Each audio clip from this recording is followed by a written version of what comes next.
오늘 본문 말씀을 중심으로 성경 중심의 신앙과 삶을 삽시다. 두 번째 말씀을 드리게 되겠습니다. 오늘 본문을 시작하면서 말세예라고 하는 그런 단어를 쓴 것을 볼 수가 있을 겁니다.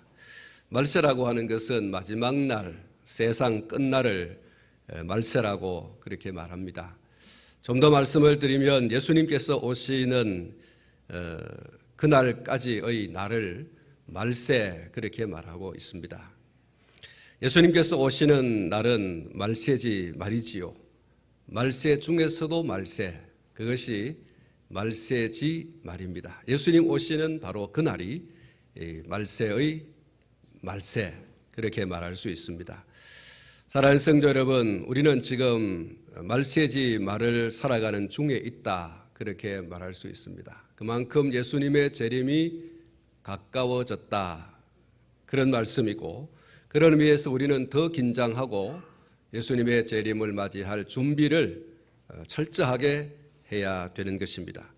우선 결론적으로 말씀을 드리자면 말세를 살아가는 우리가 성도 본연의 모습을 잃어버리지 않고 그 청청한 모습을 유지하면서 빛을 발하여 살아가는 방법은 오직 하나님의 말씀을 붙들고 철저히 그 말씀 위에 자신을 세워서 살아가는 것입니다.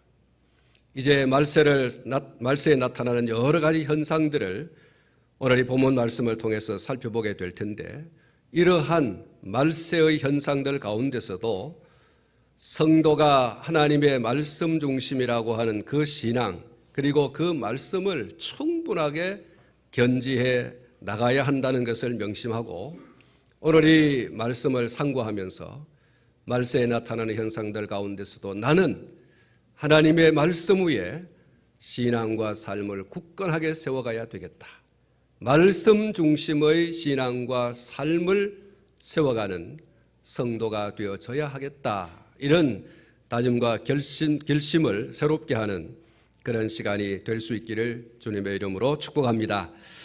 먼저 오늘 이 본문 말씀을 시작하면서 말세의 현상을 몇 가지로 말씀을 해주고 있는데, 이 말씀을 하시는 까닭은 말세를 살아가는 우리들이 말세의 끝에 다시 오실 것을 예언하시고 승천하신 예수님께서 말씀하시는 대로 다시 오실 때에 부끄러움 없이 맞이할 수 있도록 준비하라, 그런 의미로 이 말씀을 주신 것이라고 할 수가 있고, 앞에 말씀을 드린 것처럼 그렇기 위해서는 말씀 위에 우리의 신앙을 세우고 말씀 위에 우리의 삶을 세워야 한다라는 것을 주시기 위해서 앞에 여러 말씀들을 이렇게 해주고 있다고 볼 수가 있습니다. 말세의 현상이 어떤 것인가? 오늘 이 본문 말씀을 보면 고통하는 때다 그렇게 말씀을 하고 있습니다. 사랑하는 성도 여러분, 누가 고통하는 때가 말세가 되겠습니까? 이 말세의 고통을 당하는 주인공은 예수 그리스도를 구주로 믿는 사람들입니다. 오늘 저와 여러분들입니다.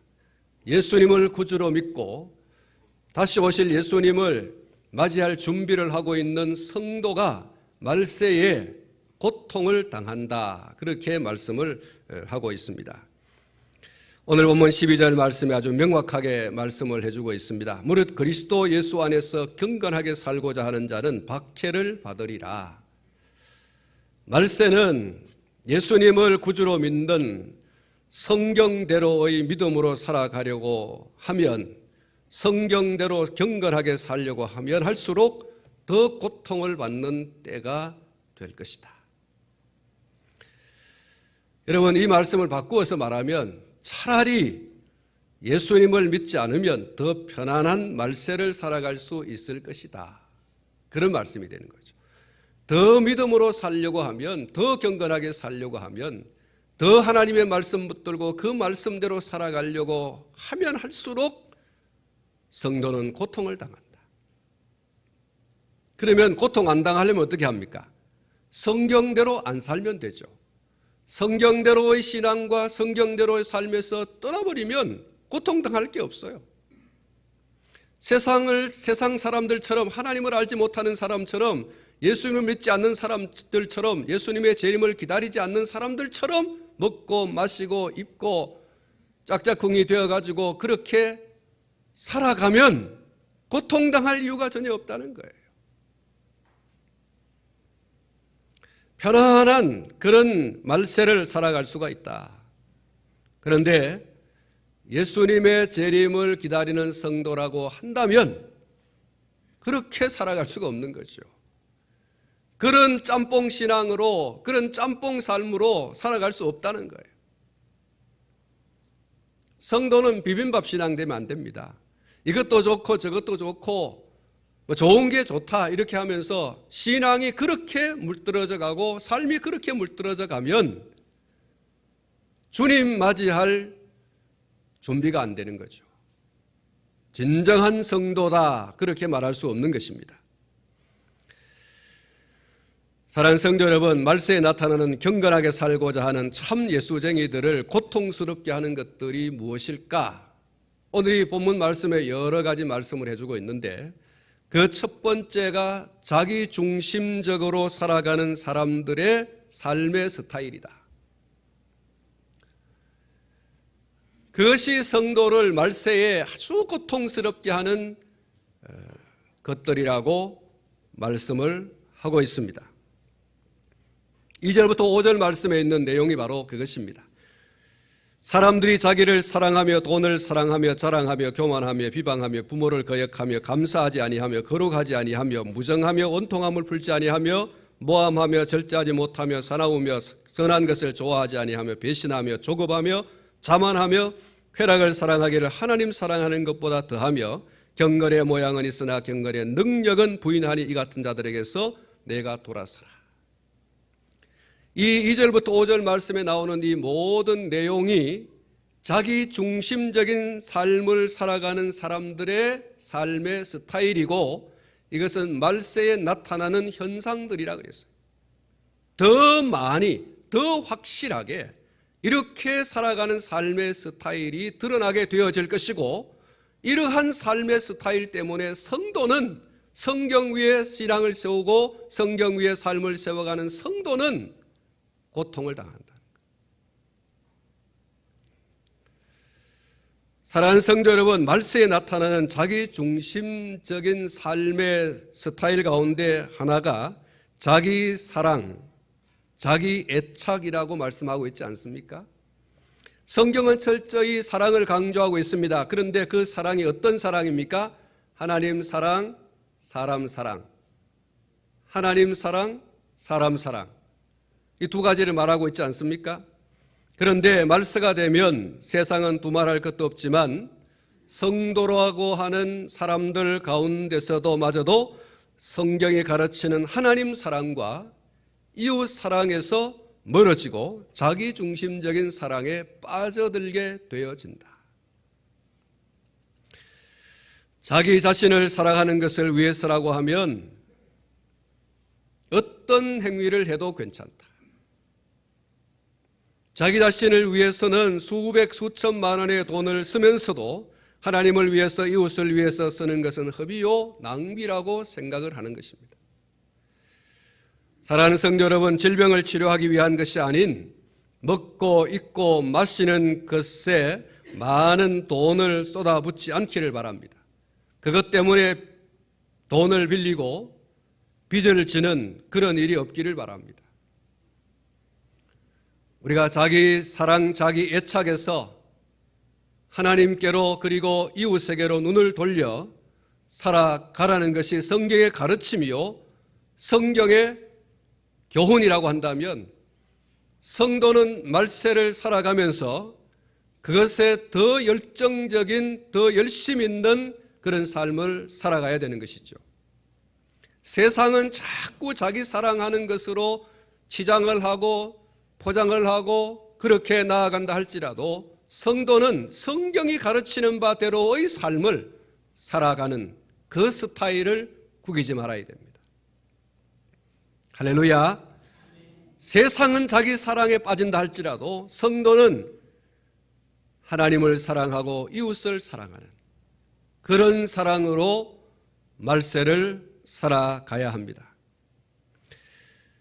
두 번째로 말세에 나타나는 자기 중심적인 삶의 스타일 가운데 하나가 세상을 살아가는 데 있어서 돈만큼 힘 있는 것이 없고 돈만큼 유익한 것이 없다라고 생각하면서 돈 되는 일이라고 하면 그 어떤 일도 가능하다, 그렇게 생각하고 살아가는 스타일입니다. 수단과 방법이야 아무런 상관이 없다.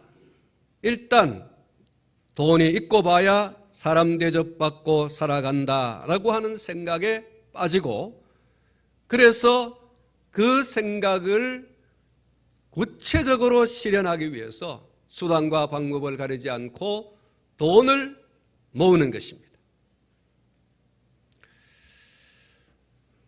돈 때문에 사람을 속이고 돈 때문에 심지어 사람을 죽이는데 남편도 죽이고 아내도 죽이고 자식도 죽이고 부모도 죽이고, 돈 때문에 그냥 사람이 이상하게 되어져 버립니다.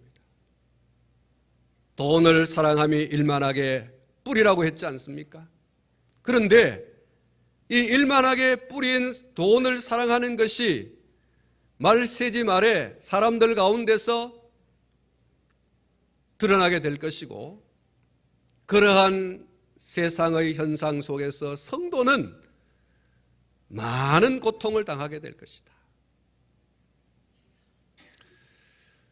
사랑하는 성도 여러분, 사실 우리의 삶에 돈이 얼마나 요긴한 것입니까? 그런데 그 요긴하다라고 하는 것을 넘어서 돈이 사랑의 대상, 우상이 되어버립니다. 돈 없으면 안 된다. 사랑하는 성도 여러분, 성도는 하나님 없으면 안 되는 줄 믿습니다. 하나님 없으면 안 된다라고 하는 그 의식이 신앙의식인데, 돈 없으면 안 된다. 그래서 하나님을 믿는 것도 하나님이 나의 돈줄이다고 생각하는. 사랑하는 성도 여러분, 여러분 가운데 혹시 하나님 앞에 헌금 많이 하면 하나님께서 그만큼 보상해 준다라고 하는 이런 생각 가운데 혹시 빠져 있지 않는지 모르겠어요. 여러분, 우리가 드리는 11조를 포함한 모든 헌금은 하나님께서 주신 은혜에 감사함으로 드리는 우리의 신앙의 표현이지, 그것이 더 많은 돈을 굴려서 내게로 들어오는 어떤 통로라고 생각하면 우리의 신앙은 잘못된 것입니다. 우리의 신앙이 기복적인 데 빠져 있는 것이죠. 우리의 신앙은 그런 신앙이 되어서는 안 될 줄 압니다. 내가 11조를 10만 원 드리면 하나님께서 굴려가지고 20만 원을 준다, 100만 원을 준다, 1000만 원을 준다. 이 얼마나 엉터리 같은 신앙인지 몰라요. 11조는 당연히 우리가 하나님 앞에 돌려드려야 할 모든 것의 상징으로 드리는 우리의 신앙의 행위에 불과한 것이지, 그것이 하나님께서 우리에게 돈의 복을 주시는 통로라고 생각한다면 그건 정말 엄청난 성경의 오류고 잘못된 해석입니다. 사랑하는 성도 여러분, 우리는 하나님을 사랑하고 이웃을 사랑하는 그런 사랑으로 우리의 마지막 말세를 살아가야 할 줄로 믿습니다.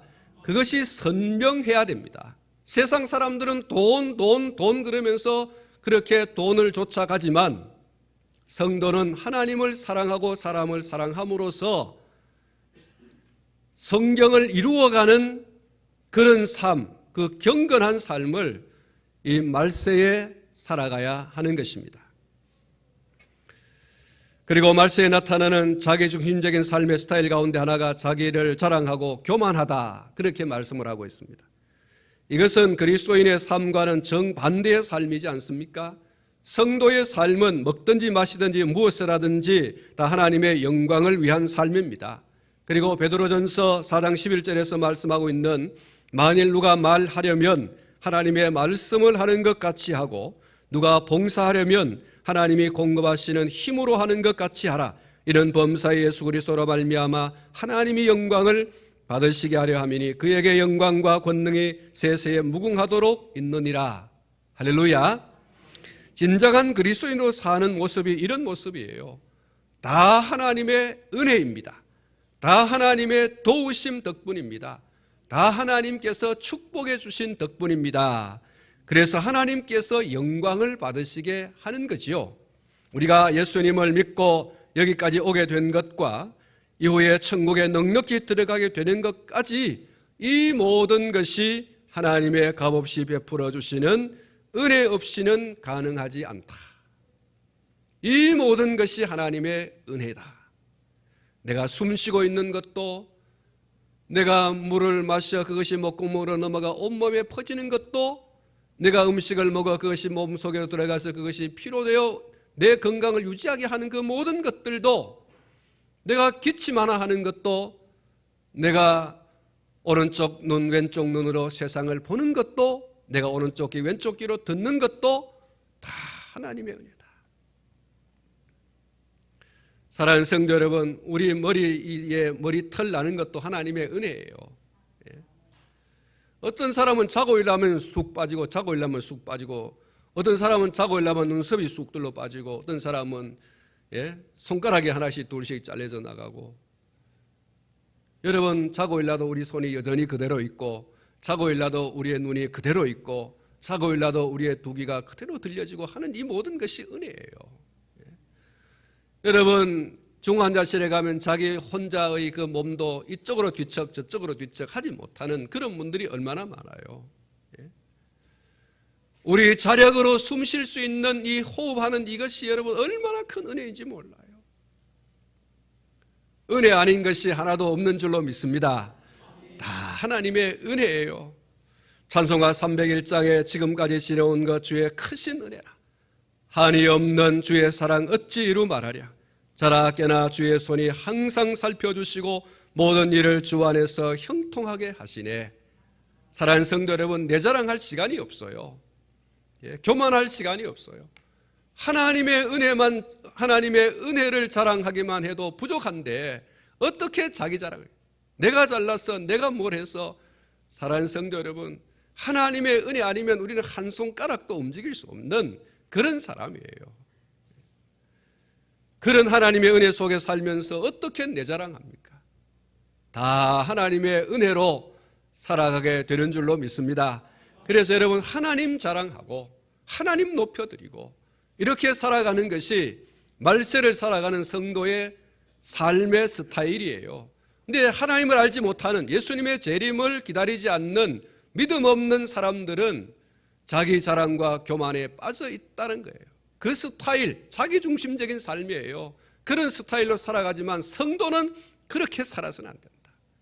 세상 사람들은 자기 PR을 한다 할지라도 성도는 어떤 위치에 있든 무엇을 하여 무엇을 얻든 하나님의 은혜입니다라고 하는 하나님 자랑하라는 거예요. 예수님의 십자가 자랑하라는 거예요. 그것이 말세를 살아가는 성도의 스타일입니다. 이렇게 살아갈 수 있기를 축복합니다. 그리고 말세에 나타나는 현상인 자기중심적인 삶을 살아가는 사람들의 삶의 스타일 가운데 또 하나의 현상은 비방이라 그랬습니다. 비방은 남을 헐뜯는 것입니다. 왜 헐뜯습니까? 그래야 자기 자신이 드러난다고 생각하기 때문에 그래요. 다른 사람을 막 헤집고 그것을 끌어내리고 그 사람을 그냥 밟아버려야 내가 드러난다고 생각합니다. 우리가 비방하는 것 가운데 그 중요한 목적 가운데 하나가 그거예요. 내가 이 사람을 헐뜯고 비방함으로 인해 가지고 내가 드러난다는 거예요. 나는 의롭고 나는 착하고 나는 선하고 나는 잘하고 있고 이렇게 생각한다는 거예요. 여러분, 요즘 우리 정치권을 보면 정말 저입가경입니다.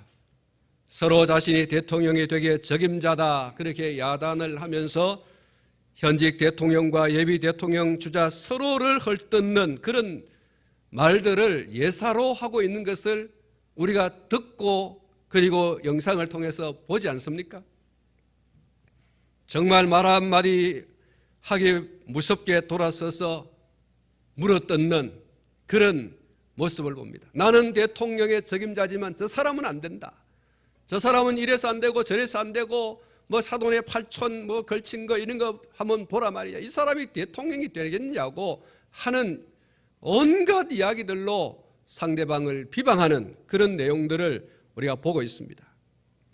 사랑하는 성도 여러분, 그런데 문제는 교회 밖에서는 그런 일들이 일어나는 것이 예사다 이렇게 할 수 있지만, 이것이 교회 안에서 성도들 서로 간에 이런 비방하는 모습들이 나타난다고 하는 것은 참으로 이 말세를 살아가는 우리 모두에게 두려운 일입니다. 목사가 성도를 비방하고, 성도가 목사를 향해 비방하고, 성도가 성도를 향해서 비방하는 이런 일들이 정말 두려운 일이 아닐 수가 없습니다. 이것이 말세의 현상 가운데 하나다라는 거예요. 우리는 더욱 서로를 경계하고, 또 스스로를 정말 경계하고, 또 경계해서 이런 삶을 살아가지 않는 그런 일에 힘써야 할 줄로 믿습니다. 여러분, 다른 사람의 장점 보고 칭찬하십시오.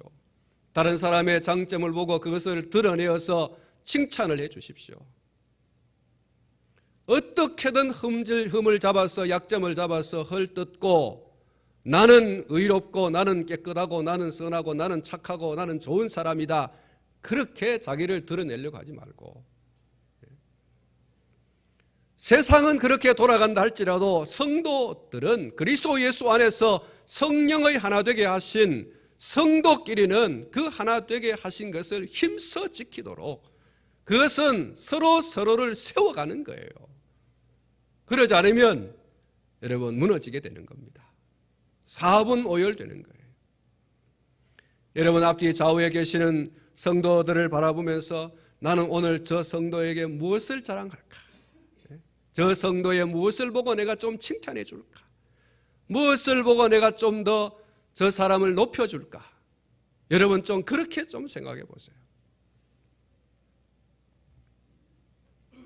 그것이 말세를 살아가는 성도의 스타일입니다. 그렇게 살아가야 돼요. 그것이 성경대로의 신앙이고 성경대로의 삶인 것입니다. 세상 사람들은 비방하여서 깎아내리고 짓밟고 그렇게 한다고 하지만 성도는 그러면 안 돼요. 차라리 짓밟힐지언정 약점 잡아서 깔아뭉개고 찢어버리고 밟고 그렇게 하지 마세요. 그건 성도의 본연의 모습이 아니라는 사실을 기억해야 할 것입니다. 그리고 또한 말세의 현상으로서 자기 중심적인 삶의 스타일 가운데 하나가 아주 지독한 모습인데, 그것은 부모를 거역하는 것이다. 그렇게 말씀을 하고 있습니다. 거역한다라고 하는 말은 자기 고집과 아집에 사로잡혀서 다른 사람의 말은 귀담아 듣지 않는 태도를 말하는 것입니다. 심지어 이것이 가정 안에서 부모에게마저도 행하여진다는 거예요. 부모에게 대한 자녀의 태도에 있어서 성경이 무엇이라고 말씀하고 있습니까? 내 부모를 공경하라, 내 부모를 순종하라, 이렇게 말씀하고 있지 않습니까? 이것은 성경에서 성도를 향한 변함없는 가르침이에요. 성도의 스타일은 이런 거다. 내 부모에게 순종하고 내 부모를 공경하라는 거예요. 부모는 하나님을 대신한다고까지 하지 않습니까? 그러면 부모를 거역하는 것이 곧 하나님을 향한 거역이 될 수도 있기 때문에 정말 주의해야 합니다. 부모가 하나님을 거역하게 하는 말이 아닌 어떤 말에도 순종하는 것이 성경대로 살아가는 거예요. 하나님을 거역한다. 부모가 그렇게 한다면 순종할 수 없지요. 부모 위에 계신 하나님께 순종하는 것이 진정한 도리이겠지만, 부모가 그렇지 않는 이상 사랑하는 성도 여러분, 순종하십시오. 복종하십시오. 예를 다해서 부모를 따르십시오. 그것이 말세를 살아가는 성도가 세상에 그리고 그렇게 살아가지 않는 성도들에게 보여주어야 할 진정한 그리스도인의 삶의 스타일입니다. 세상 사람들은 부모를 거역한다 할지라도 성도는 성경이 가르치는 바대로 순종과 복종의 삶을, 공경하는 삶을 살아가야 됩니다. 부모가 어떤 환경과 상황 가운데 있다 할지라도 그 부모에 대하여 성경은 계속하여 끊임없이 공경하라, 순종하라 이렇게 말하고 있습니다. 그럼 바꾸어지지 않습니다. 자기중심적인 그런 삶으로 세상 사람들, 하나님을 알지 못하는 사람들, 예수님의 재림에 대해서 전혀 관심 없는 사람들은 부모를 거역하며 살아갈 수 있습니다. 그것이 성경을 이루어가는 것이죠. 성도는 거기에 어울러져서 동화되어져서 그렇게 굴러가면 안 되는 거예요. 그리고 또 말세에 나타나는 자기중심적인 삶의 스타일 가운데 하나가 감사하지 않는다라고 했습니다. 감사는 은혜를 베푼 사람에게 대한 고마움의 적극적인 표현이에요. 작은 은혜든 큰 은혜이든 누군가에게로부터 받은 것이 있다고 하면 그것에 예를 갖추어서 표현을 하는 것이 당연한 것입니다. 그런데 은혜를 받은 사람이 나는 당연히 그런 것쯤은 받아야 한다, 그 사람은 나에게 그렇게 해야 돼 라고 하는 태도를 가진다고 하면 무엇인가 정상에서 벗어난 거예요. 나는 은혜 받을 만한 자격이 없는데 그 사람이 내게 이렇게 은혜를 베풀어 주었다. 나는 어떻게 이것을 갚을 수 있을까? 그게 여러분, 은혜 받는 사람이 은혜를 베푼 사람에게로 향한 바른 자세입니다. 그런 감사함이 하나님께, 그런 감사함이 모든 사람에게 대하여 그리스도인들은 풍성해야 할 줄로 믿습니다. 작은 은혜를 받았던 큰 은혜를 받았던 그 은혜가 어떤 종류의 것이든 간에 반드시 감사로 표현해야 됩니다. 감사합니다. 감사합니다. 사랑하는 성도 여러분, 얼마나 그 속이 뒤틀려 있으면 얼마든지 충분히 감사할 일도 감사할 줄 모르는 사람이 되겠습니까? 성도는 자그마한 반딧불조차도 감사할 줄 아는 감사에 넉넉한, 성경이 말하는 대로 너희 감사함을 넘치게 하라. 할렐루야.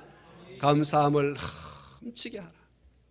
강둑에 물이 넘치듯이 우리의 감사가 그렇게 철철 넘쳐야 한다. 그랬습니다. 세상은 감사하는 사람들 때문에 훈훈하고 살맛이 납니다. 그런데 말세에는 이런 감사한 마음들과 태도들이 교회 밖에서도 그리고 교회 안에서도 점점 사라지게 된다. 여러분, 좀 오싹하지 않습니까? 감사함이 사라진다. 우리는 세상이 또는 다른 사람들이 감사함에서 멀어진다 그렇게 하여도 받은 바 은혜에 대해서 하나님께도 사람에게도 잊지 않고 감사함으로 갚으려고 하는 그런 태도를 언제나, 더 나아가서 주님 다시 오실 때까지 견지하여 나갈 수 있기를 축복합니다. 사랑하는 성도 여러분, 말세에 나타나는 현상 가운데 가장 중요한 첫 번째의 모습이 자기 중심적인 삶을 살아가는 삶의 스타일이다. 그것을 오늘 이 본문에서 말씀하고 있는데, 여러분, 이 자기 중심적인 삶의 스타일 여러 가지를 제가 여러분에게 말씀드렸습니다. 우리가 이러한 현상들을 잘 살펴서 오늘 이 성경에서 말씀하고 있는 그 정반대의 삶을 우리가 살아가야 할 줄로 믿습니다. 사랑하는 성도 여러분, 오늘 제가 여기까지 말씀을 드리고, 오늘 저와 여러분들은 오늘 이 본문에서 제가 말씀드린 이 본문 말씀에서 말씀하고 있는 이런 유의 사람들이 아니라 우리의 신앙과 생활의 유일한 규범인 성경을 붙들고 성경 위에 신앙과 삶을 세워서 흔들림 없이 성경이 말하는 바대로의 신앙으로, 성경이 말하는 바대로의 삶으로 꿋꿋이 그 청청한 모습을 유지함으로 주님 오실 길을 예비하는 말세를 살아가는 그런 성도의 아름다운 모습이 있는 저와 여러분이 되기를 주님의 이름으로 축복합니다. 기도하겠습니다.